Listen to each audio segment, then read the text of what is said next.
confused, that's not on the sheet. I think he was also a driver, right? They were both drivers, and so they were bumping heads. So we don't need two drivers together, do we? No, we need, some balance supporter, something like that. Okay, so number 2, who's our, ladies, thank you. So let me go to number 2.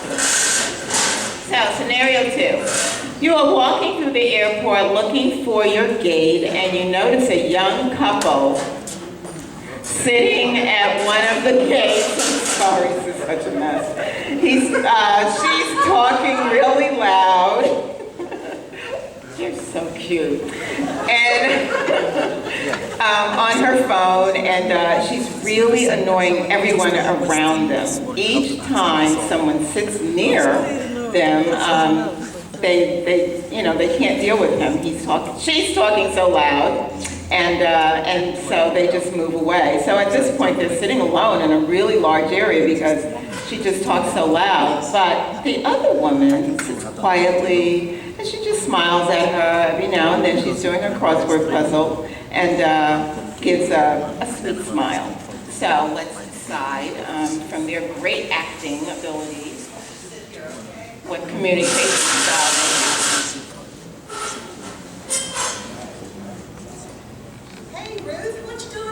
Yes, I hear you. Yeah, I might have time to do that, but I'll have to check my schedule. We're at the airport right now trying to find our gate, but I'll get back with you just as soon as I can. And I just thank you for calling. And yeah, I seen Hazel the other day, and you notice these old known names, don't you?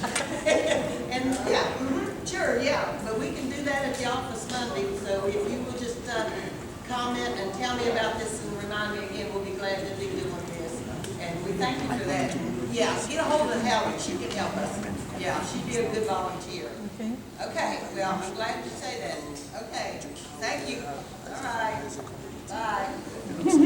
Thank you. Okay, so the young lady in the white jacket, what kind of communicator was she? Yeah, she was a driver, right? But the young lady in the beige jacket, what kind of communicator was she? She was a supporter, exactly. So, and that was a nice balance. That was a good balance. Although at the airport, we don't need people on their phones talking extremely loud, but it was fine. All right. So now we're to role play 3. This will just work. Technology is really something. Follow my hat. Okay, so a mother is shopping at, thank you. 2 men. Father and son are shopping. Who's the father?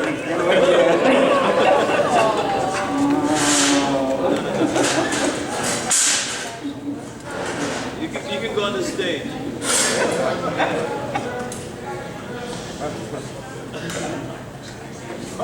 Thank you. So, a father is shopping at one of the shops in the airport mall. He stops at each clothing item he likes to determine if the color will suit his hair color, and eye color. This is so tricky. His son is impulsively picking up clothing and is more concerned with what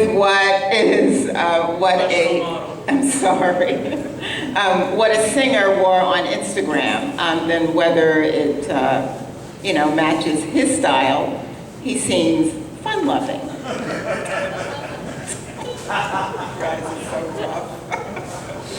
Okay. You're the father. Okay. Thank you so much. Oh, there's a nice clothing store, son. Let's go in here. I gotta check to see if this shirt is. I'll give you No, just give me a moment. Does it match my eyes? Yeah, nice one. Yeah, whatever. Oh, that's my kid's top. I want this one. I want that one. That'll do for me. Dad, hurry up. You got anything yet? Well, I'm still working on the shirts. You haven't haven't even answered my question. what did you ask? What do you think I'd say if I wear this? Does it match my eyes? Yeah, Does it match my eyes? You ready? No. I'm still I found my top. You found it? Come on. Let me check this out here. One moment. Just give me about 3 or 4 more minutes. I'll give you a minute. What? Yeah, they look fine. You can see your eyes. Come on. You keep shopping. I'm going to be fine. You just go on ahead. I don't want you here right now, but I will be out in a few minutes. Just give me a moment. I'll give you 30 seconds. Come on. 10. 9. Yeah, great selfie. You look ready. Come on. Are you sure about that? Yeah, that's fine. Okay, well then I'll take this. Oh, thank you. Very good. Okay, so what kind of communication style was Dad? Definitely was an analyzer. It was really taking forever and ever. And the son? Promoter, thank you so much. Gosh, you got it real fast. Okay, and number 4. And scenario number 4. Number 4.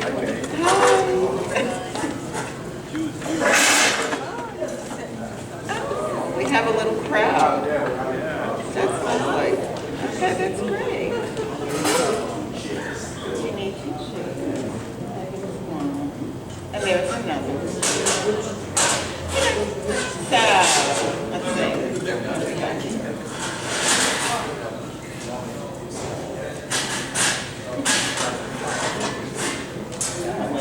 Okay. So at your office, you have a new manager that you report into who comes in every day and speaks to everyone of his heritage in his native language. He will only speak to others if he needs them to complete a task for him. His admin notices his behavior. They are not of his heritage and is now fed up and is ready to confront him. The next morning when he walks in, she impulsively blurts out, "We're tired of being ignored. Why are you so rude?" So, let's see who's here. Hi, Sister Joe. How are you? So nice to meet you. I was here yesterday. One moment, please. Can you get me the file, the incident report file for yesterday? Okay.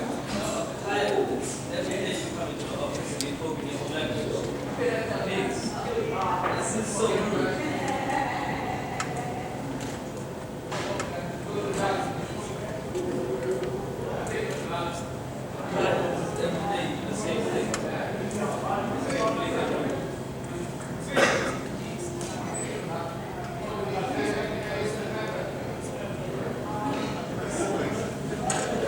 Well, I guess that didn't help.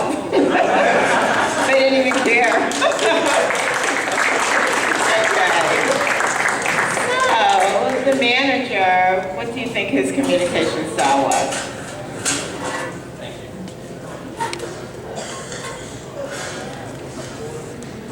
No, he was definitely a driver. He was so rude. But I think the admin went from one style to another probably.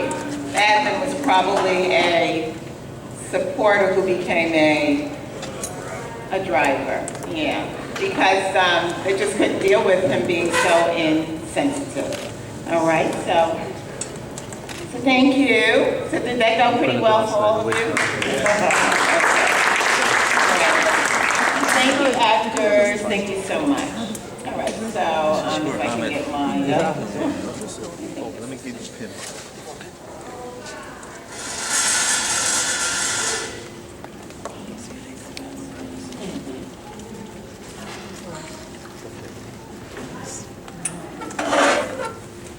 All right, so now we're going to talk about human trafficking, which is a really, really tough piece to talk about, but it's something that we certainly are very aware of at airports.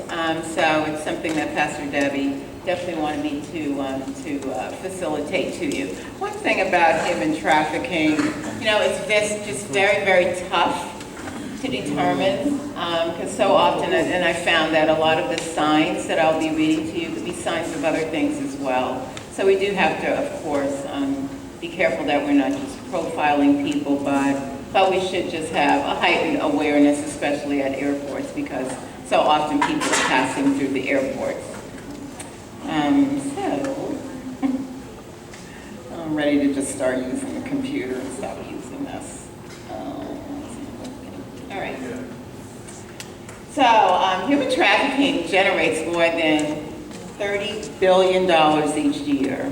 And I think the saddest thing is 50% of the people who are going through this are children. So it's really, really important at airports, although, you know, parents don't have to show up with any kind of paperwork telling us that these children belong to them. But if children are traveling alone, then we need all kinds of paperwork that, you know, details who's dropping them off, who's going to pick them up on the other side. So we really, you know, I find that we do have to be a little heightened about body language, nonverbal cues of that child or that woman or that man that's being human trafficked. All right. So it is one of the most profitable criminal industries in the world. And experts estimate that at any given time, nearly 2 million people are in forced labor. And it's really very, very sad. So if you have any reason to believe that someone is in immediate danger, call the police. Because you might think, oh, you know, I don't know, I'm not sure. You know, it would be sad if, of course, if we are targeting someone and they're not, you know, being enslaved or what have you, but at the same time, just think about if we just let it go. Like, you know, I always think of the women who lived in that home in Cleveland, Ohio, here in the United States, for years, boarded up, the house was boarded up, paper on all the windows, you know, they would just see, you know, this one particular man coming in and out, but why is the house so dark? Why is it boarded up? The police saw it for years. Everyone saw it, no one ever said anything. But finally, one of the women were able to escape. And they realized that these women were in there for years, one had a baby, all kinds of horrible, horrific things went on. And if someone had, at one point, just said to the police, can we at least knock on the door, go through the house, find out something, you know, that could have been stopped much earlier. So trafficking victims are often lured into another country by false promises and so may not easily trust others. So you can always, you know, just look for people who are, you know, just always very anxious, very scared, very, very timid, secretive, not wanting to talk. But the 6 key areas to know are general indicators, sexual exploitation, forced labor, child abuse, criminal activities, and domestic servitude. So I found one of the most important general indicators is just people who are very fearful of the police or authorities, always kind of running away, shrugging away from the police, just, I mean, but not just shrugging away, but running, and, you know, dodging, you know, just be more heightened about that. Also, if someone says, oh, someone's holding my passport, you know, a lot of times if we are interviewing someone and they need to show us identification and we need a passport as opposed to driver's license and they say someone's holding it, that could be very odd and very strange. Child abuse. So we know that most children are not secretive. You know, they talk constantly, all the time. So when you find one who's so timid and just very secretive, doesn't want to talk, you know, just very, very shy and withdrawn, it could be a sign. It could not be a sign, but it could very well be a sign. And also, if you find a child is always getting into cars with adults, they're being groomed by adults, just a little odd that an adult person has, you know, a little child with them all the time. Sexual exploitation. If you find someone sleeping at the job overnight, that's very, very strange. So that could very well be a sign. If you find that someone, and you might say, well, people dress like this nowadays, someone's dressing overly sexy, that could be a sign as well. Coming to work in clothing that are, you know, just inappropriate, you know, that could be a sign.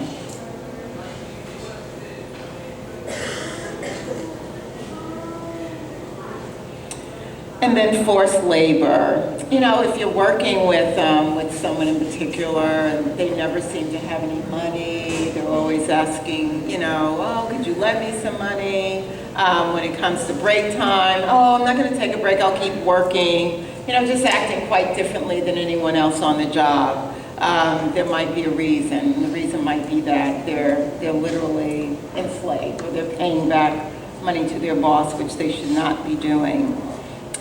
Criminal activities, again, like that house boarded up, you know, windows covered, that's just a sign. It could possibly be a sign, and definitely I would contact the police and just tell them, you know, there's a home in the neighborhood, all the other homes are, you know, the curtains are open, lovely, and this one particular house is boarded up, you know. I would just think that's a little unusual, and just go ahead, call the police, why not? Why not? Any questions about this?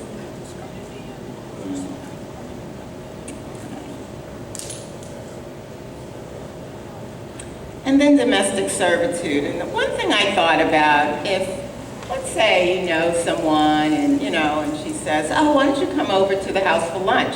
So the family's not there. And so you go into the house, you're in the living room, you're chatting and you're eating, and, you know, and suddenly she goes downstairs into the basement and gets her clothes or whatever, something like that. So I would just kind of wonder where she sleeps.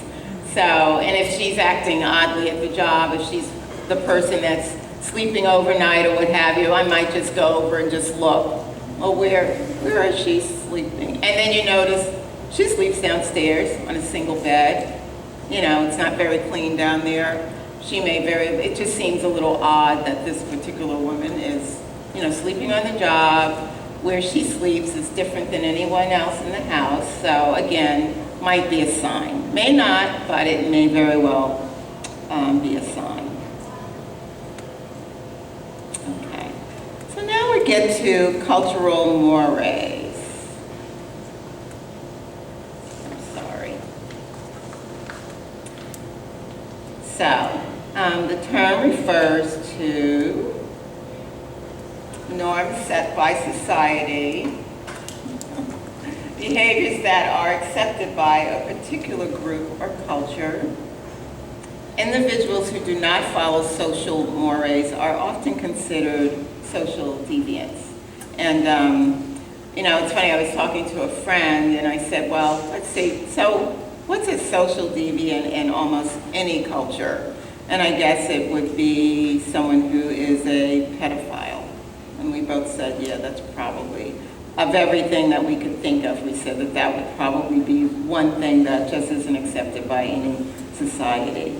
So William Graham Sumner is the sociologist who coined the phrase cultural moire to refer to norms that are widely observed and have great moral significance. Societal norms or rules that are enforced by members of a community can exist as both formal and informal rules or behaviors. So what I thought I'd do is just kind of look at different cultures around the world and find their norms, their mores. So when one greets another and they bow, which culture do you think that is? The Japanese, thank you. Yep, the Japanese. So Japanese traditions. So the traditional form of greeting is the bow, although foreigners are expected to shake hands, because we really don't do that, but Japanese expect, you know, one another to bow. It can be seen as impolite to introduce yourself, so wait to be introduced. Be aware of your facial expression, tone of voice, and posture when talking. And there is no tipping in context in Japan. It can be considered insulting, which certainly is not true in America. You do not tip. They'll let you know as you're walking out the door. So, all right, so next one.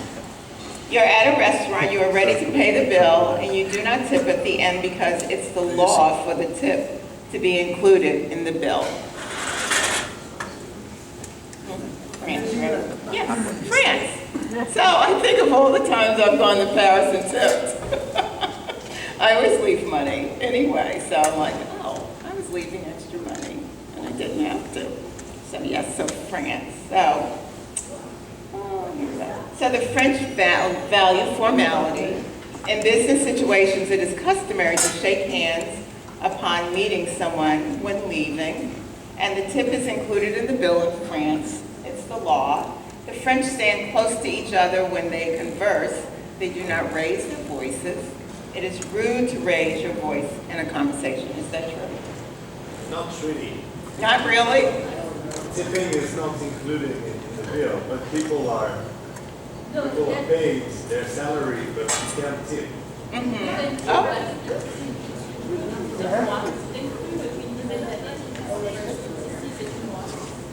See, these are things I found on the internet. I'm an American, so, and I'm causing all of this controversy. But this is what's on the internet, so that's very interesting. All right, so, okay, so let's see, next. So you're in a country where the most popular takeaway food is fish and chips. You said India? UK, yes, UK. Is that true? Uh-oh. Not anymore? Oh, oh gosh. I'm not repeating that. Next. All right, so British traditions. Okay, so you can tell me if this is right. Basic politeness, please, thank you, excuse me, is expected. It's still. Oh, I'm sorry about the next sentence. Used to be. Yeah, so, yeah, change is good. English people are reserved when greeting one another. Greeting can be bright, hello, hi, or good morning. Good morning. Okay, that's lovely. Okay. And next, so, this is really funny. So you are in a country where friendships are compartmentalized. You have friends at work, friends at school, tennis buddies. So where's that? America. Mr. Chicago. I think he has friends at work that he plays tennis with also. Okay, so we do tend to do this in America, honestly, we do. We have friends at work and we never see them after work. We never ever do. We have friends who, who are at school and we never, invite them over to dinner. That's just how Americans are. But yet we're very, very friendly and very, very loyal in each situation. But I can't say that they all mix. So, every region of the world truly has influenced American culture. The culture is shaped by immigrants, most notably the British, Native Americans, Africans, Latin Americans, and Asians. We speak over 300 languages in America. It's really amazing. And our favorite foods are definitely hamburgers, hot dogs, potato chips, macaroni and cheese, and meatloaf, are known as American foods. Although I'm trying to change that to kale and squash, and no one seems to be very interested. Vegan, everyone's becoming vegan. Okay, so Americans shake hands when they meet for the first time, and after several hours, a hug is customary. We are huggers here, we really and truly are. So Americans are well planned. It is customary to make advance appointments and to be on time. Did I say something wrong? Something wasn't true. Oh, I know. Isn't that interesting though? Because you know what it is? We expect We expect everyone to be on time, but it doesn't mean that. But we love to plan, 3 o'clock, 4 o'clock, we have our phones and everything, everything, we're very scheduled. But I can't say that it actually works out that way, but we are extremely scheduled and we It does, time. like yesterday. Yeah, it's today.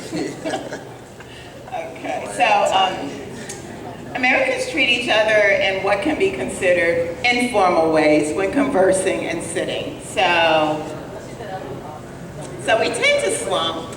We're not like, the type to sit up very neatly and what have you. When we're in meetings, we tend to slump also. And we converse definitely in an informal way. We say certain words, hey babe, dude, things like that. We use slang, we like to throw things in. So I would say that we are not terribly formal. Americans tip waiters in restaurants, like I said. If you don't, they will definitely give you an attitude. And Americans are very friendly, but again, friendships are compartmentalized.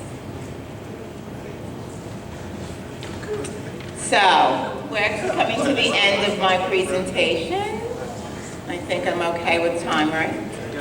So let's recap what we learned from Janine Driver, the body language expert, because we want to use that when we are meeting others. We want to use it, just to determine if there's, anything going on, like human trafficking, as sad as that is.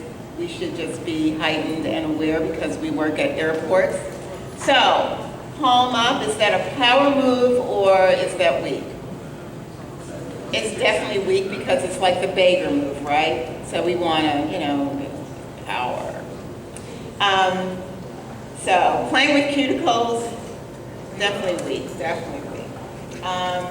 Playing with the throat, very stressed out, very weak. And we know we don't want to cross our leg like this because we're saying, oh, get away from me, we're really blocking, we want to cross this way, we want to stand this way, we want our feet to be more than 6 feet inches apart. We really learned some things, but it's very, very interesting. When we talk, we want to use this as well, and when we want to explode, we go up here. So me and my 6 journalists, we do this to one another all the time. We don't have to talk, we just use our power moves.